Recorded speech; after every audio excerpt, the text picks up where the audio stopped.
મિત્રો, આપણા શરીરમાં 3 દોષ એટલે કે વાત, પિત્ત અને કફ એમ ત્રિદોષ રહેલા છે. અને આયુર્વેદ અનુસાર જ્યારે ત્રિદોષ વચ્ચેનું જ્યારે સંતુલન બગડે છે ત્યારે આપણા શરીરમાં નાના મોટા રોગ આવતા હોય છે. પરંતુ આજે રોગોનું કારણ એટલે કે જે ત્રિદોષ વચ્ચેનું સંતુલન બગડવું, તો તેમાં ખાસ કરીને જોઈએ કે વાયુ દોષ જ્યારે વધે છે એટલે કે ત્યારે વાયુજન્ય બીમારી, પિત્ત દોષ વધે છે ત્યારે પિત્તજન્ય બીમારી અને કફ દોષ વધે છે ત્યારે કફજન્ય બીમારી આપણા શરીરમાં આવતી હોય છે અને પરિણામે આપણું સ્વાસ્થ્ય બગડતું હોય છે. પરંતુ આજે 3 દોષ વચ્ચેનું સંતુલન આપણે જાળવી રાખીશું અને જે વધેલા દોષોને આપણે દૂર કરીશું તો જરૂરથી આપણે આવા ઘણા બધા નાના મોટા અનેક રોગોથી બચી શકીએ છીએ. તો કેમ છો મિત્રો, મજામાં?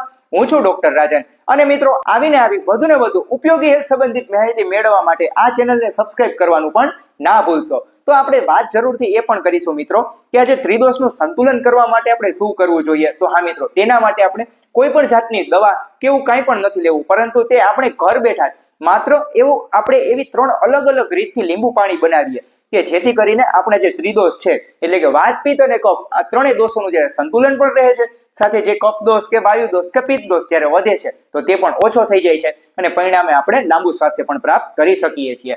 તો તેમાં સૌથી પહેલું એટલે કે વાયુ દોષ, કે જે લોકોને વાયુ પ્રકૃતિ રહેતી હોય, જે લોકોને વાયુ દોષ રહેતો હોય અને તેમાં પણ જોઈએ કે આ સમય દરમિયાન ચોમાસું એટલે કે ત્યારે ભેજનું વાતાવરણ વધે છે અને એવા લોકોને તો કે ખાસ કરીને પાચન બગડવું, પેટ ભારે ભારે લાગવું, ખાટા તીખા ઓડકાર આવવા, સાથે અપચો થવો, ગેસ છૂટવો, આવી ઘણી બધી સમસ્યાઓ અવારનવાર રહેતી હોય છે. ઘણી વખતે ઊંધો ગેસ ચડવો, માથું દુખવું, આવી સમસ્યા અવારનવાર રહેતી હોય છે. તો તેવા લોકો માટે ખાસ અમૃત તુલ્ય સમાન એટલે કે લીંબુ પાણી. પરંતુ એ કઈ રીતે બનાવવું, તો તેના માટે આપણે સૌથી પહેલા 1 ગ્લાસ પાણી લેવાનું છે, સાથે તેમાં અડધું લીંબુ નીચોવવાનું છે અને સાથે તેમાં અડધી ચમચી આદુનો રસ, સાથે તેમાં અડધી ચમચી મરી પાવડર, સાથે તેમાં અડધી ચમચી અજમાનો પાવડર અને મિત્રો સાથે જેમાં થોડું જ સ્વાદ અનુસાર સંચર પાવડર ઉમેરવાનો છે. અને પછી જે બને છે એ આપણા માટે સોનામાં સુગંધ પડે એવું જ તે ડ્રિંક એટલે કે લીંબુ પાણી થયું. હા મિત્રો, અને આ જે લીંબુ પાણીનું સેવન છે તે તમે જમ્યાના 1 કલાક પછી સવારે અને સાંજે એમ તમારે 2 ટાઈમ સેવન કરવાનું છે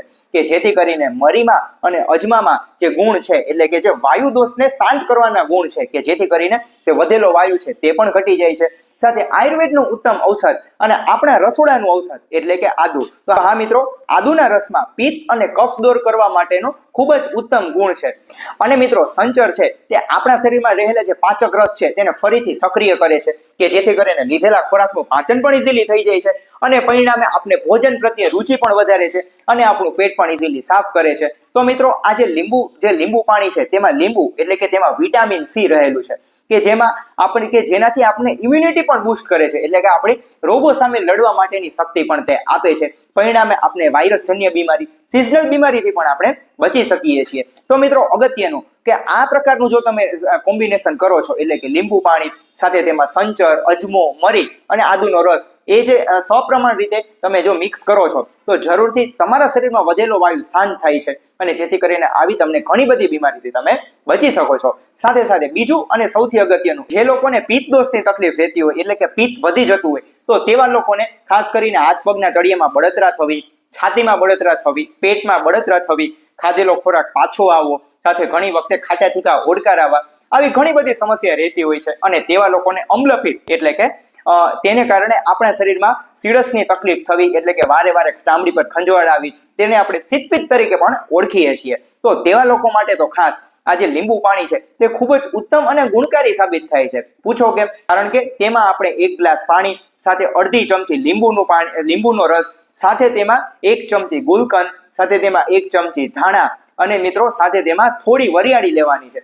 તે બધું મિક્સ કરીને તેને આપણે સવારે અને સાંજે એમ દિવસમાં 2 ટાઈમ જમ્યાના 1 થી 1.5 કલાક પછી તેમનું સેવન કરવાનું છે કે જેથી કરીને આપણા શરીરમાં જે વધી ગયેલું પિત્ત છે તે પણ ઓછું કરે છે. અને ગુલકંદમાં તો એકદમ તે શ્રેષ્ઠ પિત્ત શામક પણ આયુર્વેદ અનુસાર કહેવાયું છે કારણ કે તે આપણા શરીરમાં વધી ગયેલું પિત્ત છે તે પણ ઘટાડે છે. અને સાથે લીંબુમાં એવા ઘણા બધા પાચક રસ છે કે જે આપણું લીવર મેટાબોલિઝમ છે તે પણ એકદમ સારી રીતે સારું અને સરળ બનાવે છે કે જેથી કરીને આપણો ખોરાક પણ ઇઝીલી પાચન થઈ જાય છે, ભૂખ પણ લગાડે છે અને સરવાળે આપણા શરીરને તે એનર્જી પણ આપે છે. અને હા મિત્રો, એ તો ઠીક છે, પરંતુ સાથે સાથે આ જે લીંબુ પાણી જે બનાવવાનું જે ટ્રીક છે તેનાથી આપણે પિત્તજન્ય બીમારીથી પણ તમે બચી શકો છો.